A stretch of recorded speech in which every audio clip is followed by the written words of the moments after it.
ही आहे महादेवांचा गण आणि त्यांच्या प्रत्येक लीलांचा साक्षीदार. फाल्गुन महिन्याच्या कृष्ण पक्षातील चतुर्दशी ही ती पवित्र रात्र आहे, ज्या दिवशी आदिशक्ती आणि आदि योगी यांचा दिव्य मिलाप झाला.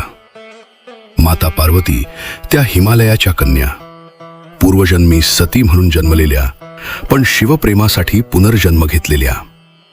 लहानपणापासूनच त्यांचं मन केवळ महादेवांमध्ये रमलं होतं आणि माझे महादेव वैरागी, योगी आणि स्मशानवासी, संसाराच्या मोहापासून दूर.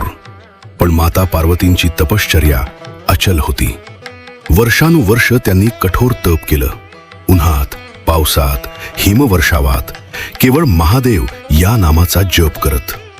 त्यांच्या अखंड भक्तीने महादेव प्रसन्न झाले आणि त्या पवित्र रात्री फाल्गुन कृष्ण चतुर्दशीला महादेवांनी माता पार्वतींना पत्नी म्हणून स्वीकारले. हिमालयावर दिव्य विवाह संपन्न झाला. देव, ऋषी, गंधर्व साक्षी होते. मी त्यांच्या चरणी उभा होतो.